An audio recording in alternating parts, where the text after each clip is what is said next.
নমস্কাৰ, স্বাগতম চিঅ'ৰ ছাকচেছলৈ। নৱম মানৰ ভাৰতৰ বৈচিত্ৰ্যৰ মাজত ঐক্য ডক্টৰ হেমন্ত কুমাৰ শৰ্মাৰ এই প্ৰবন্ধটো আজি আলোচনা কৰোঁ বুলি আহিছোঁ তোমালোকৰ লগত। ভাৰতৰ বৈচিত্ৰ্যৰ মাজত ঐক্য লেখক সম্পৰ্কে কিতাপত যিখিনি তথ্য দিয়া আছে চাবা তোমালোকে, তাতকৈ আৰু একো নকওঁ। এতিয়া পাঠটো নিৰ্বাচন কৰাৰ উদ্দেশ্যত এটা কথা পাঠ্যপুথি প্ৰণেতাসকলে কিন্তু কৈছে,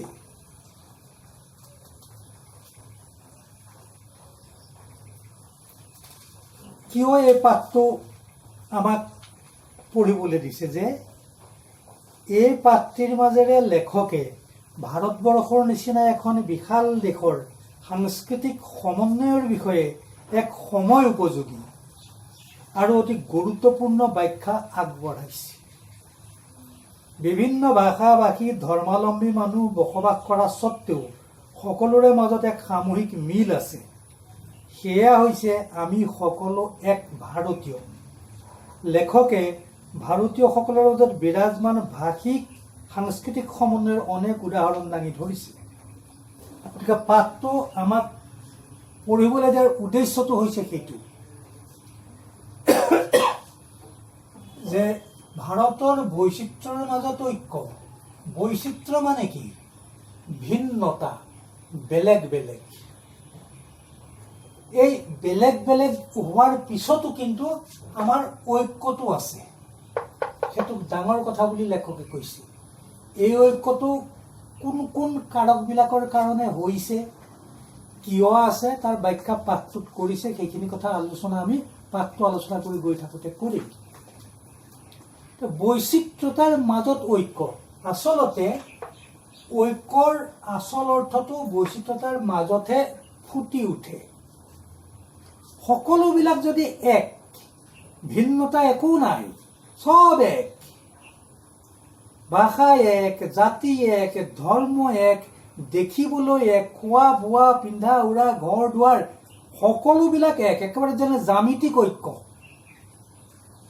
সকলোবিলাক একোটা একোটা সমকোণী ত্ৰিভুজেই যদি হয় আৰু একো ত্ৰিভুজ নাই, সকলো সমকোণী ত্ৰিভুজ, তাৰ মাজত বৈচিত্ৰতাও নাই, তাত ঐক্যৰ প্ৰশ্নও নাই। কিন্তু ভিন্নতাৰ মাজত মানে বৈচিত্ৰতাৰ মাজত ঐক্য থকাটো গুৰুত্বপূৰ্ণ কথা। সেই কথাটো আমি আলোচনা। এতিয়া ভাৰতবৰ্ষৰ বৈচিত্ৰতা ক'ত ক'ত আছে চোৱাচোন। পাঠটোত সোমোৱাৰ আগতে আমি আলোচনা যদি কৰি লওঁ, ভৌগোলিকভাৱে যদি আমি চাওঁ,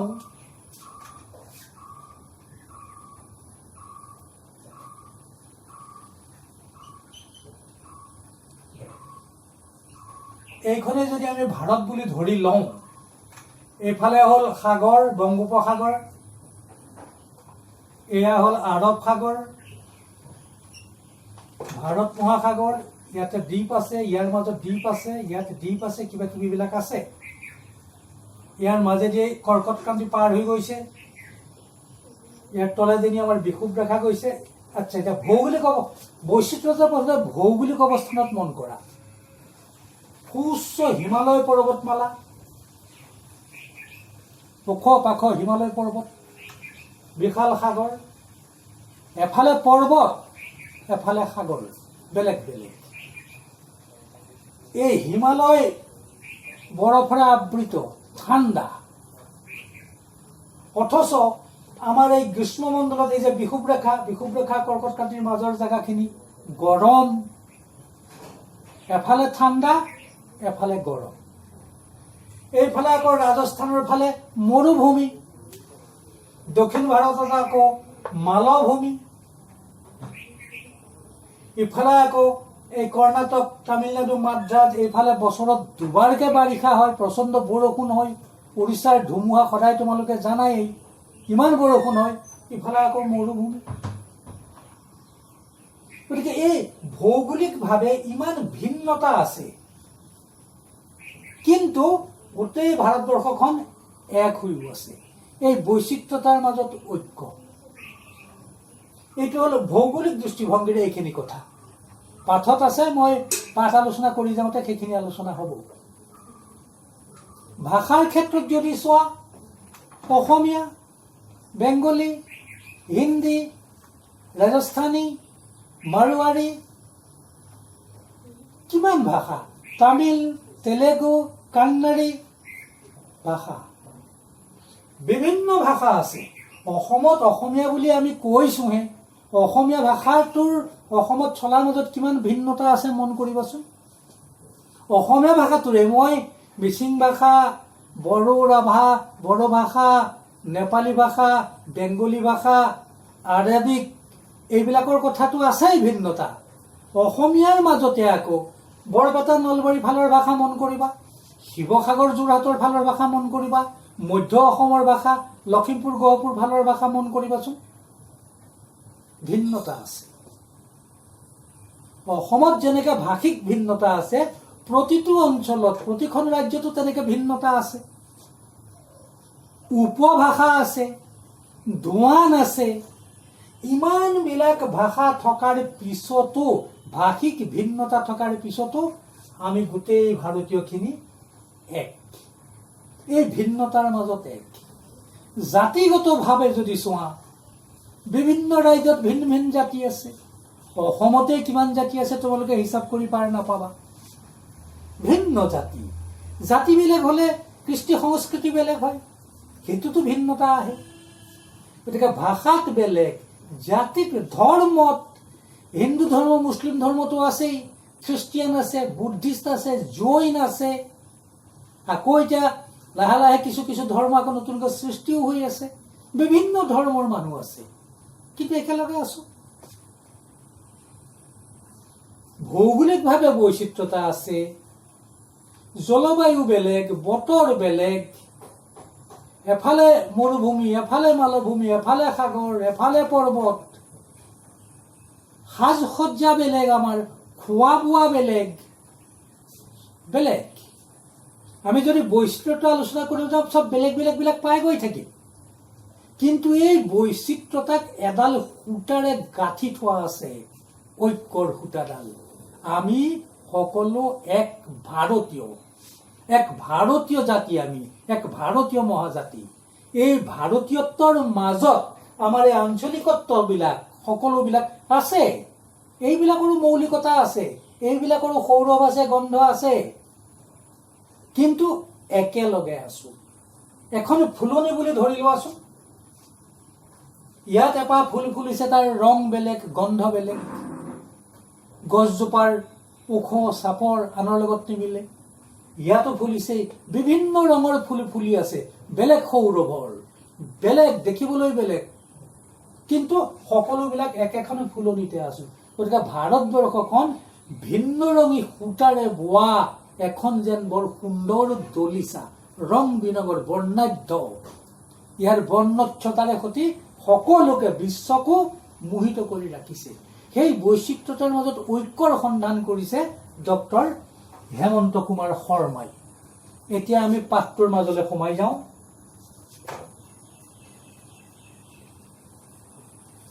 গতিকে পাঠটোৰ এই উদ্দেশ্যটো তোমালোকে কিন্তু মন কৰিবা।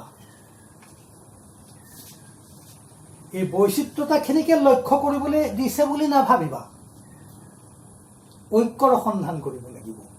কেৱল ঐক্য হলেই নহব, কৈছো নহয়, ঐক্যৰ আচল অৰ্থটো বৈচিত্ৰতাৰ মাজতহে থাকে।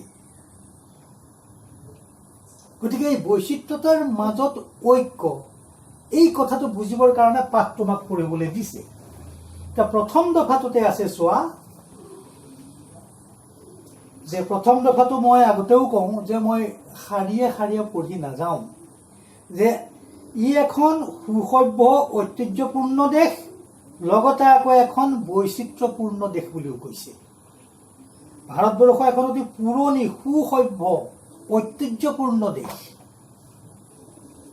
পৃথিৱীৰ অন্যান্য অঞ্চল যেতিয়া অজ্ঞান আন্ধাৰত ডুব গৈ আছিলে, তেতিয়া ভাৰতবৰ্ষই শিক্ষাৰ জ্ঞানৰ বাটত বহুত দূৰ আগুৱাই গৈছিলে।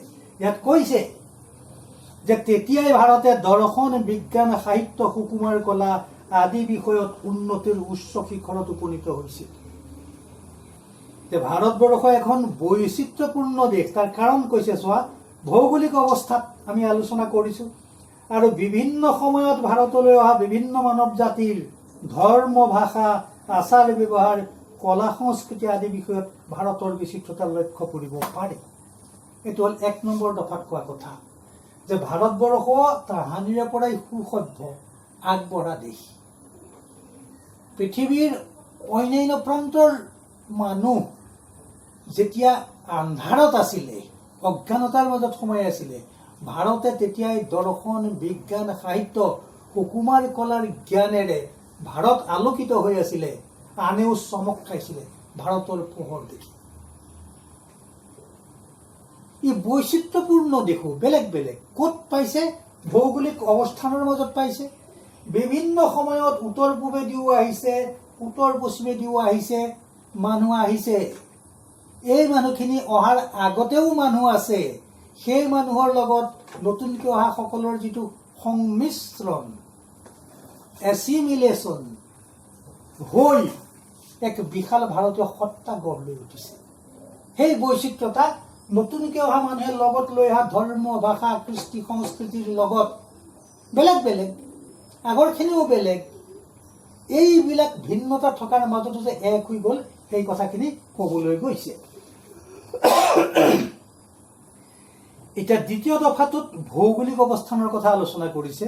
এইটো মই আগতেই কৈছোঁ, এতিয়া নকওঁ, কাৰণ ইয়াত কৈছে যে এফালে সুউচ্চ পৰ্বতমালা, আনফালে সুগভীৰ সাগৰ মহাসাগৰ, এফালে বিস্তীৰ্ণ সমতল ভূমি, ব্ৰহ্মপুত্ৰ উপত্যকা, গংগা উপত্যকা, এই যে উপত্যকা সমতল ভূমিবিলাক, আকৌ আনফালে বিৰাট মালভূমি দাক্ষিণাত্যৰ, এফালে দ্বীপমালা, আমাৰ বংগোপসাগৰত আৰৱ সাগৰত দ্বীপ পোৱা যায়।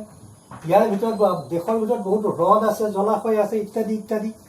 এফালে গ্ৰীষ্মৰ তীব্ৰতা, আনফালে শীতৰ কঠোৰতা, এফালে মৌচুমীৰ তাণ্ডৱ নৃত্য, আনফালে শুকান মৰুভূমি।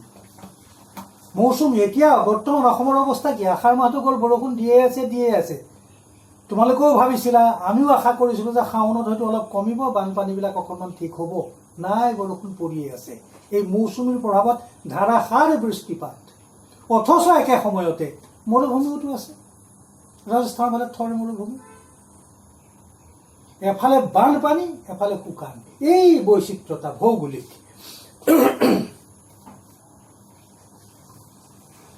তাৰপিছত 3 নম্বৰ দফাটোত কৈছে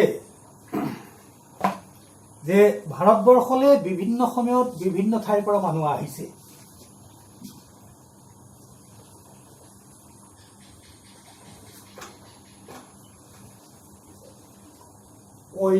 অন্য ঠাইৰ পৰা বাহিৰৰ মানুহ অহাৰ আগতেও ভাৰতবৰ্ষৰ বিভিন্ন ঠাইত মানুহ আছে। এইবিলাকক কৈছে আদিবাসী। এতিয়াও তেওঁলোক কৈছে কোল, মুণ্ডা, চাওতাল, এইবিলাক যে আছে চোৱা, কোল, মুণ্ডা, চাওতাল আদি তেওঁলোকৰ বংশধৰ। তেওঁলোক এতিয়াও আছে মধ্য ভাৰত, বিহাৰ, উৰিষ্যাত এতিয়াও সেই আদিবাসীসকল আছে। মানে ভাৰতবৰ্ষৰ আদিবাসী ভূমিপুত্ৰসকল, এই বাহিৰৰ পৰা অহাসকল অহাৰ আগতে যিসকল আদিবাসী প্ৰথম বসবাস কৰা লোক, তেওঁলোক আজিও আছে। আৰু এওঁলোকৰে কিছু মানুহ চাহ বাগিচাৰ দিনত ব্ৰিটিছসকলেতো আমাৰ অসমলৈও আনিছিলে, তেওঁলোক এতিয়াও ইয়াতে আছে। গতিকে সেইসকল আছে। প্ৰথম আমি আদিবাসীসকলক পালোঁ।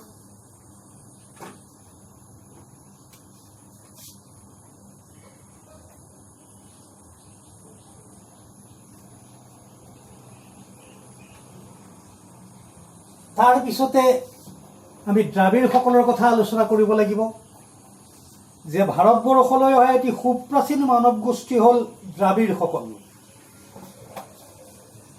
এতিয়ালৈকে আৰ্য এইবিলাক অহাই নাই দেই। এই এনেকুৱা ঠাইতে পাঞ্জাৱ হ'ব, ইয়াতে আছিলে দ্ৰাবিড়সকল। দ্ৰাবিড় আৰ্যসকলে যেতিয়া আহিল উত্তৰ পশ্চিম চুকেদি, দ্ৰাবিড়সকল দক্ষিণ ভাৰতলৈ আহিবলৈ বাধ্য হ'ল। আৰ্যসকলৰ লগত সংঘাতো আছে, যে যেনেকৈ বৈচিত্ৰতা আছে তাৰ মাজত মিলন আছে, সংঘাতো আছে। সংঘাতেহে আনি দিয়ে নতুন তৰংগ। সেই তৰংগবিলাকেহে সকলোকে এক কৰি গৈ থাকে। এই তেতিয়া দ্ৰাবিড়সকল দক্ষিণ ভাৰতলৈ আহি গ'ল, আৰু দক্ষিণ ভাৰতত এতিয়াও তামিল, তেলেগু, কান্নাড়া, মালায়ালম আদি যিখিনি ভাষিক গোষ্ঠী মানুহ আছে, তেওঁলোক দ্ৰাবিড়সকলৰ বংশধৰ বুলি কৈছে।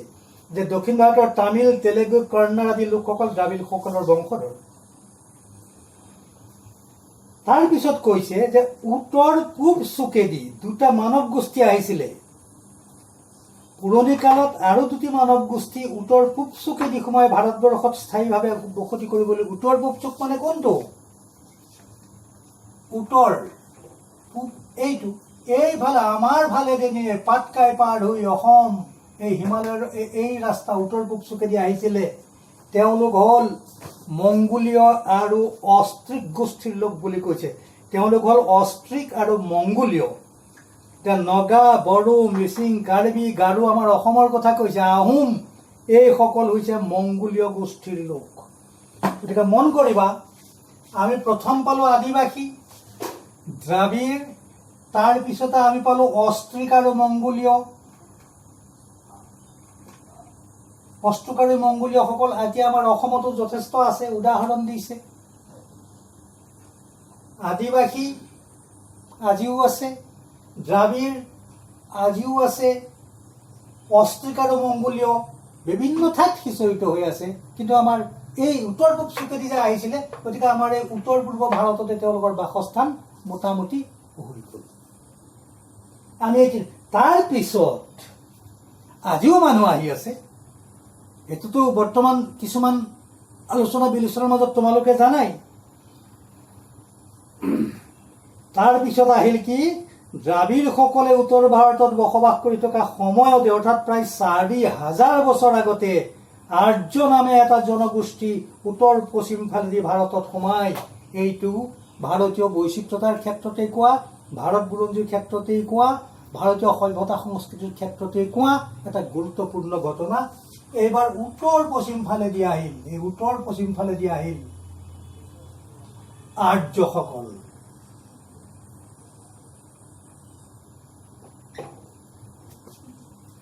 এওঁলোক কথা বতৰা, ভাষা, ধৰ্ম দেখাই শুনাই সম্পূৰ্ণ পৃথক আছিল বুলি কৈছে। চোৱা, উল্লেখযোগ্য যে ভাৰতবৰ্ষলৈ অহা এই মানৱ গোষ্ঠীসমূহৰ শাৰীৰিক গঠন আৰু ভাষা সংস্কৃতি একেবাৰেই পৃথক আছিল। আৰ্যসকল আহিল, আৰ্যসকল অহাৰ লগে লগে দ্ৰাবিড়সকল দক্ষিণ ভাৰতলৈ গুচি আহিবলগীয়া হ'ল। গতিকে আৰ্যসকলৰ পৰাই ডাঙৰ কথা ব্ৰাহ্মণ, ক্ষত্ৰিয়, বৈশ্য আৰু শূদ্ৰ, এই যিটো বৰ্ণাশ্ৰম, যিটো বৰ্ণ, এই সৃষ্টি হ'ল আৰ্যসকল অহাৰ পৰা। তাৰ আগলৈকে ব্ৰাহ্মণ, ক্ষত্ৰিয়, বৈশ্য, শূদ্ৰ বুলি কোনো কথা ভাৰতবৰ্ষত নাছিলে বুলি লেখকে ক'ব বিচাৰিছে। এই আৰ্যসকলেহে লগত লৈ আহিছিলে ব্ৰাহ্মণ, ক্ষত্ৰিয়, বৈশ্য, শূদ্ৰৰ ধাৰণাটো। আৰু আজি আমাৰ অসমতো ভাৰতবৰ্ষতো এইবিলাক আছে। এতিয়া লাহে লাহে গণতান্ত্ৰিক যুগত কমিছে যদিও আগতে এইবিলাক বহুত বেছি আছিলে। গতিকে প্ৰতিটো জনগোষ্ঠী চোৱাচোন, প্ৰথম আদিবাসী, দ্ৰাবিড়সকল, অষ্ট্ৰিক মংগোলীয়সকল, আৰ্যসকলৰ পিছতো সিদিনাখনলৈকেতো আমাৰ ইংৰাজ, পৰ্তুগীজ, বাৰ্মিজ এইবিলাকতো আহি আছিলে। সেয়া পিছলৈ আছে বাৰু, সেয়া পিছত আলোচনা হ'ব। এই প্ৰতিটো জনগোষ্ঠীৰ ভিন্নতা আছে, প্ৰতিটো জনগোষ্ঠীৰ ভিন্নতা আছে। কিন্তু প্ৰতিটো জনগোষ্ঠীয়ে আই ভাৰতীৰ মাজতে নিজক, ভাৰত মাতাৰ মাজতে নিজকে বিলীন কৰি উঠিছে। হেঠাই আৰ্য, হেঠাই অনাৰ্য, হেঠাই মোগল, এয়া কবি ৰবীন্দ্ৰনাথ ঠাকুৰে ভাগি কবিতাই আছিলে। সকলো আছে ইয়াতে, ভিন্নতা আছে, বৈচিত্ৰতা আছে, ঐক্যতাও আছে। এই সমগ্ৰ বৈচিত্ৰতাৰ মাজত ঐক্যৰ এক সুৰ খুব তলে তলে সদায় বৈ থাকে। উই আৰ অল ইণ্ডিয়ানছ, আমি সকলো ভাৰতীয়। আজিলৈ থাওক, ইমানখিনি আলোচনা কৰিলোঁ। ইয়াৰ পিছৰ আলোচনাখিনি আমি ইয়াৰ পিছত আলোচনা কৰিম দেই। নমস্কাৰ।